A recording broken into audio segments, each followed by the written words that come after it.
No profesora Jāņa Enzelīna vadīto valodniecības sēžu protokolu. Tas izklausās sarežģītāk, tas izklausās garlatīgāk nekā ir. Tas būs interesanti, karaļiem, man tās mēs šķita. Par pareiziem atzīti šādi īpašvārdi. Ārzemnieku vārdu un uzvārdi.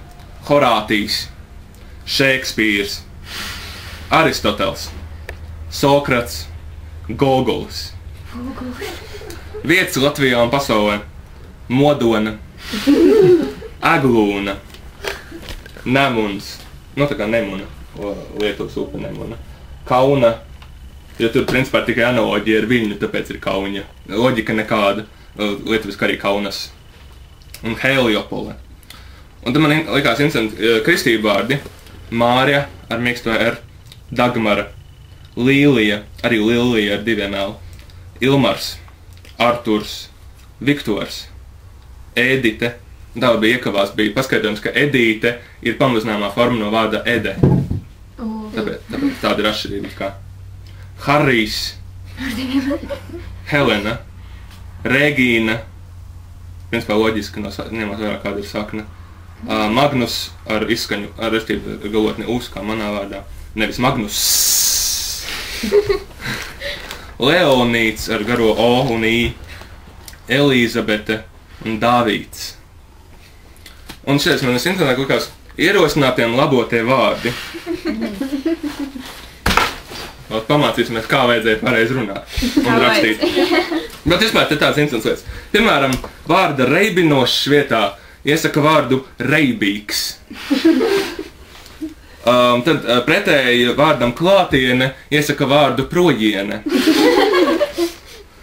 Tad iesaka vārdu krāpīgs, tāds, kas mīl krāpt. Tad vārdu bēniņi liek aizstāt ar vārdu augstenes vai zināmo istabaukša. Bet istabaukša ir dzirdēt vismaz.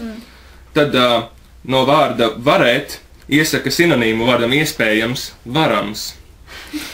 Vārdu blāķi iesaka aizstāt ar vārdu krauņi. Ruļļa vietā iesaka lietot velteni. Veltens vēl dzirdēt. Jā, nu te daži ir dzirdēti. Zināmu aristokrātisku grādu, kas saskan ar leišu kunigaikštis, iesaka teikt kunigs un kunidze. Nezinu, kāpēc nav ieviesis, varbūt tāpēc mums nav aristokrātijas. Ja būtu, es galvotu, ka būtu ieviesies, kurš palika. Tad no vārda aizvērt tiek darināts vārds aizvars, piemēram, kā slūžas, nu kā sinonīms. Tas vēl dzirdēts. Jā. Nu jā. Kā atvars tikai aizvars. Aizvars? Tad vārdam cildens blakus iesaka lietot vārdu cilts ar dusu. Nu, tā kā, nominatīvā neizklausās forši, bet tīri dzejā, piemēram, varētu noderēt, kad cildens ir pārāk daudz zilbju. Tad iesaka teikt nevis aktivizēt, bet aktīvēt. Celtni iesaka devēt par celtuvi, celtuvis. Vārda ietilpstošs vietā iesaka lietot ietelpošs. Putnu būri iesaka saukt par auriņu, auriņš. Jā. Kas? Kur loģika? Nu vienkārši kāds latviešu vārds, kas ir bijis.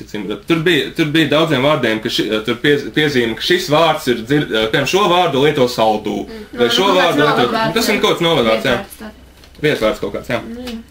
Principā tas ir kā sinonīms, var jau teikt arī putnu būris, bet auriņš ir īsāk. Tālāk nēģi, un tur vairāk kā šo laboja, ja kādā avīzē kāds bija ierakstījis nēģis, teica nē, zutiņš. Man piemēram nekad nav paticis vārds dzimbūšana, no vēstures. Dzimbūšana. Enzelīns ieteica lietot vārdu dzimbuve. Tomēr vārnīcā es atradu vēl labāku vārdu dzimtniecība.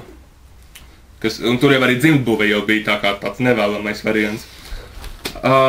Svētbildi iesaka saukt par svēttēlu. Inerces vietā liek runāt par inerciju. Bikšu stakle izrādās ir abulis. Un tur bija etimoloģija, ka tas ir apbulis. Tā tad ir vieta bulis, kuram bikšu stakle ir apkārt. Es saprotu, ka tāda ir šī ideja.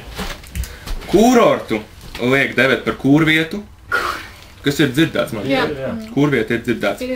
Man ļoti patīk šis vārds, sinonīms vārdam stārķis, gandrs.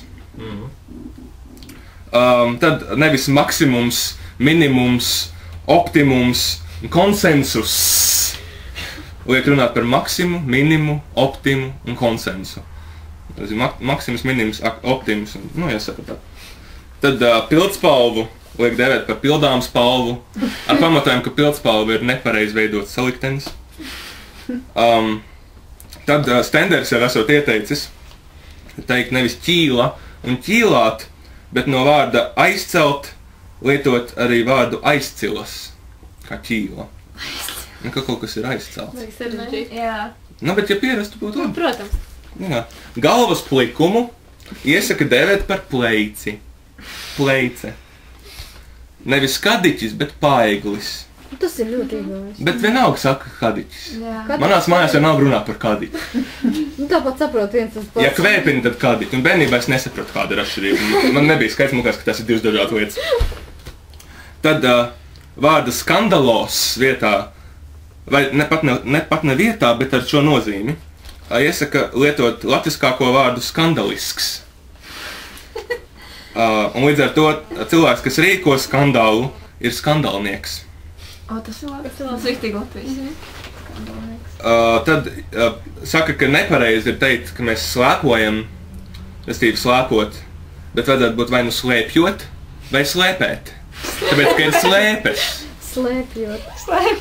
Vai nu slēpes, no kurām līdzskaņa mija ir slēpju, tad slēpjot, vai slēpēt. Bet paklau, kā tur ir nākamā zilbē ir platinātā skaņa, piedomā tā latviešu valodā mācīts, jā? Slēpot, jā? Un tā kā pēc loģikas tad nevarētu būt slēpot.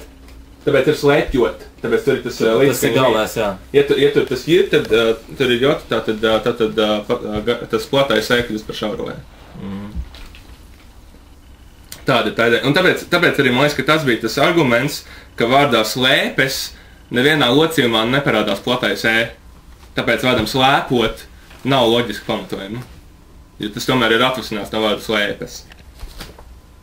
Tad naža muguriņu, manuprāt, ļoti noderīgs vārds. Cik kāds kaut ko dara ar naža muguriņu. Bet principā, ja kādreiz ievaigas, tad naža muguriņu var dēvēt par panazli. Ateljē. Skatoties lietuviešu valodā, ateljē iesaka dēvēt par dirbīklu. Dirbīklu. Kā lietuviešu valodā, man liekas, ka darīt ir dirbti. Blakus vārdam pēcnācējs iesaka lietot vārdu pēcnieks. Karš spēlē stiķi, iesaka saukt par kavienu, kaviens. Un pēdējais, kas man šeit ir pierakstīts, ploška latviski saucas skutuliņš. Kas ir ploška? Mazās apaļās svecītes. Paldies. Es mājās to pašu jautāju. Kas ir ploška? Tas būtu viss no manis. Paldies. Principā tas tā, ka ja kāds ar mani kādreiz sarakstās, tad var manīt, ka es lietoju to pašu mīksto R. Varbūt, ka cilvēki domā, ka tā ir drukas kļūda. Nav gan.